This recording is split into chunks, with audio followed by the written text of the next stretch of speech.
Pria itu sama sekali tidak menyangka. Dia hanya pergi ke garis depan untuk berperang beberapa tahun. Ketika kembali, kampung halamannya benar-benar telah berubah, keadaan sudah tidak seperti dulu. Tidak ada satupun kerabat yang menyambut kepulangannya dengan kemenangan. Bahkan rumah lama tempat mereka tinggal telah menjadi milik orang lain. Kami sekarang menanam pohon di tanah ini. Dia pergi ke kota untuk mencari teman lama ayahnya dan baru tahu. Ternyata kedua orang tuanya telah meninggal setahun yang lalu. Dan adiknya yang mewarisi properti juga ditangkap karena melanggar hukum dan disiplin, mengakibatkan rumah mereka disita oleh pihak berwenang. Pria itu datang ke penjara untuk menjenguk adiknya. Dia berniat untuk memberi nasihat yang baik kepadanya. Namun, ketika adiknya mulai bicara, dia langsung ingin mengurungkan semua kata-katanya. Kau tidak tahu seberapa parah sakit ibu. Aku harus pergi. Pria itu langsung terjebak dalam rasa bersalah yang mendalam. Dia tidak bisa merawat ibunya yang sakit parah. Adiknya pun terjerumus ke dalam kejahatan. Dia juga memiliki tanggung jawab tertentu. Maka, dia menemui kepala penjara, dengan harapan agar dia bisa memberikan keringanan hukuman bagi adiknya. Tetapi kepala penjara hanya menggelengkan kepala, menunjukkan bahwa jika salah, harus diakui. Harus bertanggung jawab atas kesalahan yang dibuat. Meskipun kau adalah seorang pahlawan yang berjuang di garis depan, adik tetap harus mendapatkan hukuman atas kesalahannya. Pria itu mengangguk setelah mendengar. Dia terpaksa pergi dari penjara dengan putus asa. Tapi sekarang dia telah kehilangan keluarga dan tidak memiliki tempat tinggal. Noah juga tidak tahu harus pergi kemana. Jadi dia hanya bisa berpindah tempat tanpa tujuan. Lele menangkap beberapa ikan dari sungai untuk mengenyangkan perutnya. Lele memilih untuk berkemah di tempat itu. Setelah berjalan kaki ratusan kilometer, Noah juga mulai menyukai kehidupan yang bebas seperti ini. Karena perjalanan tanpa gangguan ini, tampaknya bisa membantu meredakan trauma pasca perang yang dia alami. Namun pada hari itu saat dia bersiap untuk memancing, seorang pria tua tiba-tiba muncul di sampingnya. Dia melihat dari ekspresi Noah yang selalu waspada. Dia menebak bahwa Noah pasti pernah berperang. Dia juga bilang bahwa dia tahu tempat memancing yang baik di teluk sungai. Mengundang Noah untuk pergi bersamanya. Mereka mulai mengobrol pelan-pelan saat memancing bersama. Pria tua itu memperkenalkan dirinya sebagai Hoke. Dia juga bilang bahwa belum lama ini dia melihat seseorang yang berjalan bersama Noah. Dan orang yang dia maksud adalah orang tua Noah. Namun kata-kata ini bagi Noah, pihak lain mungkin mengalami penyakit aneh. Jika tidak, orang yang sudah meninggal, bagaimana mungkin mereka bisa berjalan bersamanya? Dia tidak percaya bahwa hantu ada di dunia ini. Jadi, saat itu dia juga tidak ingin lagi memperhatikan Hoke. Dia menutup diri dan menyimpan ikan yang telah ditangkapnya. Namun akhirnya, dia tetap membagikan salah satu ikan kepada pihak tersebut. Hoke terkagum-kagum dengan ikan bream yang dia tangkap. Dia juga merekomendasikan tempat memancing yang bagus kepadanya. Dia berkata bahwa ada sebuah danau beberapa ratus meter ke depan. Penduduk setempat menyebutnya danau tanpa ikan. Mereka percaya bahwa tidak ada ikan di dalamnya. Namun, dia pernah menangkap ikan bas raksasa di sana. Sayangnya, ikan itu akhirnya berhasil lepas dan melarikan diri. Jika Noah beruntung untuk bertemu dengannya, dia berharap bisa menyapa dirinya dan dia. Noah berpikir sejenak. Lagi pula, dia sedang mengembara. Jadi, dia memutuskan untuk melihat seberapa besar ikan itu. Maka, dia mengikuti arah yang ditunjukkan oleh Hoke. Dan benar saja, dia segera melihat sebuah danau. Dia datang ke tepi danau dan dengan lembut memasukkan tangannya ke dalam air. Tidak disangka, ikan bas raksasa melompat keluar dari permukaan air. Sepertinya Hoke tidak berbohong padanya. Sesuai kesepakatan, dia membantu Hoke untuk menyapa ikan besar. Noah melihat sekelilingnya. Meskipun ada sebuah kabin memancing yang tak berpenghuni di samping. Namun karena kesopanan, dia tetap memilih untuk berkemah sendiri. Kemudian dia pergi ke desa terdekat, untuk berencana membeli beberapa kebutuhan hidup terlebih dahulu. Kepala keamanan di sini melihat dia sebagai seorang asing yang tidak dikenal. Dia mulai bertanya tentang asal-usulnya. Setelah mengetahui bahwa Noah adalah seorang veteran, dan mengandalkan memancing untuk hidup, kepala keamanan tidak hanya menyambut kedatangannya dengan hangat, tetapi juga mengundangnya untuk berpartisipasi dalam kompetisi memancing 2 minggu kemudian. Pada saat itu, juara akan mendapatkan hadiah $20. Noah pun langsung berencana untuk ikut. Lagi pula, $20 adalah jumlah yang cukup besar baginya saat ini. Ianya bisa menjadi sumber pendapatan yang tidak sedikit. Petani lain yang melihat Noah percaya diri, seketika ingin tahu seberapa kuat kemampuannya. Jadi dia mengusulkan untuk mempercayakan Noah, untuk membantunya menangkap beberapa ikan lele sebelum matahari terbenam. Dia akan membeli setiap ikan seharga 10 sen. Noah menyatakan bersedia untuk mengambil bisnis itu. Namun sebelum pergi memancing, dia masih harus menyelesaikan belanja kebutuhan sehari-hari. Kepala keamanan membawanya untuk bertemu pemilik toko. Noah dengan sederhana membeli sebuah kemeja bersih dan sebatang sabun. Saat dia bersiap untuk pergi, dia menyadari bahwa cucu petani itu juga mengikuti masuk. melihat bahwa anak itu tampaknya sangat tertarik pada dirinya yang seorang asing. Jadi Noah menunjukkan sebuah trik sulap kecil kepada anak itu, dan juga membeli satu paket permen tambahan untuk bosnya. Sesuai dengan kesepakatan, Noah berhasil menangkap beberapa ikan lele saat senja. Anak kecil itu melihatnya dengan penuh kekaguman, dan penduduk desa yang tua mulai memandangnya dengan cara yang berbeda. Sembari itu, ia juga memenuhi janji untuk membayar upahnya. Malam itu, ia kembali ke tepi sungai dan beristirahat semalam. Keesokan harinya, Noah melewati sebuah peternakan. Namun, ia menemukan sapi milik wanita itu terjatuh di tanah. Ia mendekat untuk membantu memeriksa. Ia menyadari bahwa sapi itu sudah sangat lemah. Wanita itu tidak sanggup melihat sahabat lamanya menderita. Maka, ia meminta Noah untuk membantunya melakukan eutanasia. Sayangnya, di tempat mereka tidak ada program Chinese Food Adventures. Mereka hanya bisa mengubur sapi tua itu di tempat. Wanita itu membawakan makan siang untuk Noah sebagai ungkapan terima kasih. Dari percakapan itu, Noah mengetahui bahwa wanita itu bernama Ellie. Namun, mereka hanya mengobrol ringan sebentar. Ellie kemudian terburu-buru kembali, karena di rumahnya ada orang tua yang perlu dirawat. Meskipun wanita tua itu sudah lanjut usia, namun, ia cukup kekanak-kanakan. Setiap kali tidak diberi coklat, ia akan menolak makan. Saat Ellie khawatir tentang konsumsi coklat yang berlebihan oleh orang tua itu, Noah sudah selesai makan siang dan mengembalikan piringnya, dan sengaja mengucapkan selamat tinggal kepada Ellie. Saat itu Ellie menyarankan untuk mengantarnya pulang dengan mobil. Namun Noah menolak dengan sopan. Dia berkata bahwa dia hanya berkemah di tepi danau yang tidak jauh dari sini. Ellie merasa bingung seketika. Gubuk di tepi danau tidak dikunci. Mengapa Noah tidak tinggal di dalam sana tetapi memilih untuk berkemah di sebelahnya? Maka kedua orang itu pergi bersama ke tepi danau. Ellie membuka pintu gubuk. Meskipun di dalamnya tidak terlalu luas, tapi cukup untuk melindungi dari angin dan hujan. Ellie memberitahu Noah bahwa dia boleh tinggal selama yang dia mau. Dia juga berkata bahwa suaminya yang pernah berperang juga sangat menyukai tempat ini. Sayangnya, setelah dia kembali dengan selamat dari pensiun, entah mengapa dia memilih untuk bunuh diri, yang menyebabkan tempat ini perlahan-lahan ditinggalkan. Noah menduga bahwa dia pasti juga mengalami trauma pasca perang seperti dirinya. Hanya saja, rasa sakit ini sulit untuk dijelaskan kepada orang lain. Saat perpisahan, Ellie melihat Noah selalu menyebutnya sebagai Nona. Dia pun dengan penasaran menanyakan umurnya. Setelah mengetahui bahwa dia berusia 28 tahun, hanya lebih muda 4 tahun darinya, Ellie mengusulkan agar mereka saling memanggil nama langsung mulai sekarang. Selalu menambahkan sapaan formal akan membuat mereka terasa asing satu sama lain. Noah setuju. Mereka berdua resmi menjadi teman mulai saat itu. Keesokan harinya tiba di kota. Pemilik toko menawarkan pekerjaan kepada Noah, memintanya untuk mengecat seluruh dinding luar toko. Bayarannya adalah $20 AS. Selama waktu itu, jika ada yang meminta untuk memancing, Noah juga bisa memilih untuk mengatur waktu kerja sendiri. Cukup selesai mengecat untuknya dalam 1 bulan. Menghadapi syarat pekerjaan yang begitu menguntungkan, Noah sama sekali tidak punya alasan untuk menolak. Namun, saat mereka sedang berbicara, 2 pekerja cat sebelumnya juga datang ke sini. Namun, kedua orang ini malas dan tidak mau bekerja. Pemilik toko sudah dengan tegas menolak untuk mempekerjakan mereka lagi. Keduanya langsung menatap Noah dengan tajam. Mereka merasa iri karena percaya bahwa orang lain telah merebut kesempatan mereka. Noah tidak tertarik untuk berdebat dengan keduanya. Dia mulai bekerja sendiri. Ini membuat mereka semakin marah. Mereka hanya bisa pergi dengan hati yang hancur. Siang hari, Noah keluar untuk menyiapkan umpan. Dia berencana untuk memancing untuk mengatasi kelaparan hari ini. Namun, dia melihat anak kecil yang sebelumnya sedang mengamati dirinya dengan diam-diam. Noah dengan ceria memanggilnya untuk datang, dan dengan sabar menjelaskan berbagai umpan yang diperlukan untuk memancing ikan yang berbeda, serta cara memperoleh berbagai jenis umpan. Noah tanpa ragu mengajarkan semuanya. Siang ini sangat berarti bagi anak itu. Dapat dikatakan sebagai pengalaman yang penuh hasil. Sore harinya, Ellie datang ke pondok di tepi danau, melihat Noah sedang memotong rambutnya sendiri. Namun, tampaknya dia kesulitan. Dia dengan sukarela menawarkan untuk membantu Noah. Selama proses memotong rambut, hubungan mereka juga menjadi semakin rumit. Memandang pria di depannya yang begitu dekat, dalam hati Ellie, dia merasakan jantungnya berdebar-debar.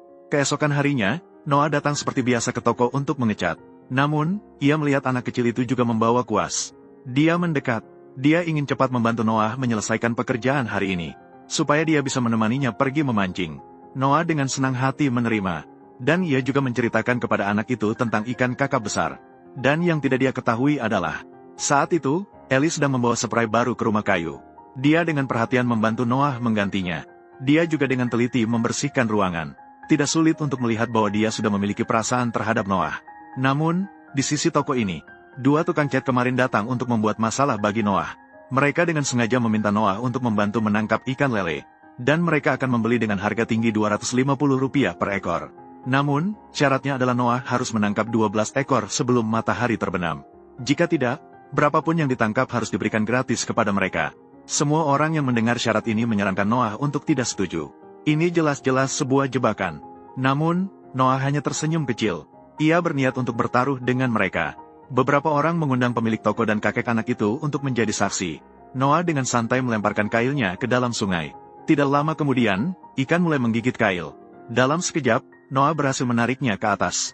Sementara itu, anak laki-laki juga menggambar tanda di tanah. Tapi saat dia baru saja berbalik dan berjalan ke tepi sungai, Noah segera berhasil menangkap ikan kedua.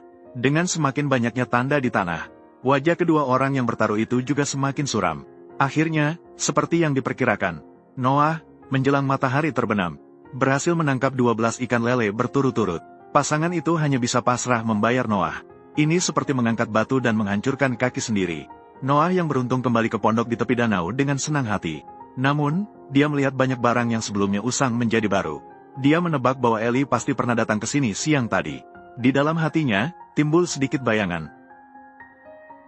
Dia juga meminta Noah untuk membantunya menangkap beberapa ikan nanti. Dia ingin mengundang beberapa orang untuk makan malam bersama. Pemilik toko itu langsung merasa heran. Karena dia tahu Eli selalu tidak suka makan ikan. Jadi sampai di perjalanan menuju rumah Eli, dia masih bingung mengapa orang itu tiba-tiba berubah selera. Noah di sebelah tidak mengungkapkan pemikirannya tetapi tampak merenung. Karena dia berpikir mungkin itu adalah akibat dari dirinya. Hanya ada alasan untuk meminta bantuannya memancing. Eli bisa dengan mudah mengundang orang asing ini ke rumahnya untuk makan. Tidak lama kemudian, tidak hanya dia dan pemilik toko, tetapi juga anak kecil dan kakek neneknya diundang datang. Semua orang berkumpul bersama. Eli dengan sengaja memberikan tempat duduknya. Dia kemudian berlari ke sisi Noah dan duduk di sana. Saat ini, orang yang peka dapat melihatnya. Di antara pasangan muda ini terdapat kisah yang tak bisa dijelaskan. Sepertinya semua orang mendapat manfaat dari keberadaan Noah untuk makan malam ini. Dan Noah yang selalu berkelana merasakan untuk pertama kalinya. Ada satu tempat yang membuatnya sangat merindukan. Beberapa orang itu berbincang hingga larut malam. Setelah Eli dan yang lainnya pergi, dia juga diam-diam menyimpan pakaian suaminya yang dahulu. Dia merasa sudah saatnya melepaskan masa lalu dan menyambut kehidupan baru. Sementara itu, Noah kembali ke kabinnya. Setelah berpikir panjang, dia akhirnya kembali sendirian ke tempat Eli. Namun, Eli yang tidak tahu menutup lampu itu. Sehingga, semua ungkapan hatinya harus kembali terpendam dalam hati. Namun, pada pagi hari berikutnya, Eli membawakan sarapan untuknya. Namun, Noah yang tidak siap menjadi gugup dan tidak tahu harus berkata apa. Melihat Eli yang akan segera pergi, Noah buru-buru mengejarnya. Dia memberitahu Eli bahwa sebenarnya dia kembali mencarinya semalam. Namun, dia melihat lampunya sudah mati sehingga tidak ingin mengganggu. Saat itu, Eli bercanda bertanya kembali, "Jika lampu tidak mati saat itu, apa yang ingin kamu lakukan?" Melihat situasi itu, Noah bahkan tidak mengucapkan kata-kata pengakuan. Dia langsung mendekat dan menunjukkan perasaannya melalui tindakan. Saat ini, tanggal kompetisi memancing sudah mendekat. Banyak peserta asing juga datang ke kota kecil ini. Dua saudara yang sebelumnya kalah taruhan. Mereka juga mulai mempromosikan keterampilan memancing Noah yang luar biasa. Hal ini membuat semua orang merasa ada ketegangan dalam pertandingan tahun ini. Mereka juga berharap dapat memulihkan kerugian sebelumnya. Tak lama kemudian, Eli juga datang ke toko sesuai janji. Secara tampak, dia seolah membawa anak laki-laki untuk membeli coklat. Sebenarnya, dia datang untuk bertemu Noah. Hubungan mereka juga mulai menjadi semakin manis. Namun tiba-tiba, kakek anak laki-laki itu berlari menghampiri. Dia mengatakan bahwa anak laki-laki itu menghilang sejak pagi. Dia khawatir jika sesuatu yang buruk mungkin terjadi padanya. Setelah mendengar hal ini, semua orang segera mulai mencarinya. Kepala keamanan mengetahui tentang hal ini. Dia juga segera datang membantu dengan membawa 2 anjing polisi. Namun, meskipun begitu, akhirnya, mereka hanya menemukan tempat di mana anak laki-laki itu menggali cacing. Karena udara di sini terlalu lembab, anjing polisi juga tidak dapat mendeteksi kemana anak laki-laki itu pergi setelahnya. Untungnya saat itu, Noah tiba-tiba teringat sesuatu dari cacing. Dia pernah memberitahu anak laki-laki bahwa di danau ada ikan bas besar. Dia segera bergegas menuju danau ikan U. Namun, ketika dia menemukan pancingan yang jatuh milik anak laki-laki itu, segala sesuatu sudah terlambat. Noah berlari dan mengangkat anak laki-laki itu, tak bisa menahan tangisnya. Jika bukan karena dirinya yang menyebutkan ikan bas besar, anak laki-laki itu juga tidak akan pergi sendirian ke tempat ini. Noah dengan penuh penyesalan menemui kakek anak laki-laki itu. Dia menyampaikan permohonan maaf yang tulus padanya. Namun, sang kakek tidak menyalahkan Noah. Sebaliknya, Cucunya sejak kecil ke Wang mendapatkan kasih sayang seorang ayah. Justru selama waktu ini, kehadiran Noah membantu perlahan-lahan mengobati penyesalan dalam hati anak laki-laki itu. Namun meski sang kakek terus menekankan bahwa ini bukan kesalahan Noah, Noah tetap tidak bisa memaafkan dirinya sendiri. Setelah menghadiri pemakaman anak laki-laki itu, dia kembali ke pondok di tepi danau untuk mengemas barang-barangnya. Dia ingin meninggalkan tempat yang seharusnya tidak ia tempati begitu lama. Dalam cinta yang dirasakan, matanya penuh dengan rasa tidak rela. Namun lebih banyak lagi rasa sakit hati untuk kebingungan batin Noah. Dia memberitahu Noah, menghindari bukanlah cara untuk menyelesaikan masalah. Sebaliknya, setiap kali kamu mengingatnya hanya akan membuatmu semakin sedih. Tapi saya berani bertaruh untuk mengatakan. Setelah berkata demikian, Eli berpaling dan meninggalkan kabin kayu. Penghiburan dan permohonannya sudah disampaikan. Yang tersisa hanya bisa bergantung pada Noah untuk keluar sendiri. Keesokan harinya, kompetisi memancing di kota berlangsung sesuai jadwal. Raja pancing yang sombong itu melihat ke kiri dan kanan mencoba menemukan sosok Noah. Semua orang juga sangat berharap Noah dapat muncul untuk membantu mereka memberi pelajaran yang berat kepada Raja pancing sekali lagi. Namun saat itu, Noah sudah kehilangan keinginan untuk ikut berkompetisi. Mendengarkan suara tembakan yang menandai dimulainya pertandingan di seberang sungai, dia seolah kembali ke medan perang. Ikan bas besar yang dia ceritakan kepada anak laki-laki itu adalah musuh terbesarnya saat ini. Dia dengan membawa pancingnya datang ke danau tanpa ikan tempat anak itu tenggelam, bertekad untuk menangkap ikan yang menjadi penyebabnya dari sana. Dengan cepat, kail dilempar jauh. Di kedalaman danau, seekor ikan bas raksasa perlahan mendekat. Kedua belah pihak terlibat dalam pertarungan paling sengit pada saat itu. Noah meluapkan semua kemarahan yang ada di hatinya kepada ikan ini. Di bawah kontrolnya yang sangat terampil, ikan besar yang belum pernah ditangkap orang akhirnya menyerah juga. Noah awalnya berniat mengakhiri hidupnya dengan satu tebasan. Tapi kemudian ia berpikir kembali. Dia hanya berusaha untuk bertahan hidup, apa salahnya dengan itu? Maka akhirnya Noah melepaskannya kembali. Kemudian dia hanya meninggalkan sebuah surat perpisahan untuk Eli. Lalu dia naik bas yang meninggalkan tempat itu. Namun saat itu dia bertemu seorang pria asing di bas. Ternyata dia adalah raja pancing yang belum pernah ditemuinya. Dia mengenali Noah sebagai orang yang paling mungkin mengakhiri kekuasaannya menurut penduduk desa. Tapi jelas dia juga mengetahui apa yang baru-baru ini terjadi pada Noah. Dia tidak menyebutkan mengapa Noah tidak datang untuk berpartisipasi dalam kompetisi. Dia hanya mencemooh Hoke yang dulu suka mengada-ada tentang adanya ikan besar di sana. Bahkan menyebabkan seseorang kehilangan nyawa karenanya. Noah tidak menyangka bahwa Raja Pancing juga mengenal Hoke. Hoke adalah pria tua yang awalnya memberinya petunjuk arah. Namun, Raja Pancing mengatakan bahwa Hoke telah meninggal 5 tahun yang lalu. Ini membuat Noah terkejut. Tampaknya ketika Hoke mengatakan bahwa dia melihat orang tuanya juga benar adanya. Semua keajaiban ini membuatnya juga meragukan apakah di dunia ini benar-benar ada roh. Mungkin semuanya sudah ditentukan sejak awal. Kehadiran Hoke adalah untuk memberinya sedikit petunjuk di saat bingung. Jadi, Noah yang menemukan kembali arah hidupnya segera menghentikan tangkapannya. Dia telah mengembara tanpa tujuan, hanya untuk menjauh dari kesedihan di dalam hatinya. Namun, pada akhirnya dia menyadari, beberapa kesedihan tidak bisa dihindari selamanya. Sebenarnya, hidup itu seperti sebuah danau ikan kue yang besar. Tidak semua orang bisa melihat ikan bas itu. Begitu juga dengan kebahagiaan, tidak semua orang dapat meraihnya. Beberapa orang seumur hidupnya tidak pernah melihat ikan bas mereka sendiri. Ada juga orang yang mengorbankan segalanya dalam pencarian ikan bas. Namun, selalu ada seseorang yang dapat menemukan ikan bas mereka di danau ikan kue yang tenang. Menemukan ikan bas yang menjadi milik mereka. Mereka menangkap kebahagiaan mereka sendiri dengan ketekunan dan keberanian. Jadi meskipun di saat-saat paling putus asa, kamu harus percaya pada kemampuan dan kesempatanmu. Kebahagiaan sebenarnya ada tidak jauh dari sini. Selalu menunggu untuk kamu temukan.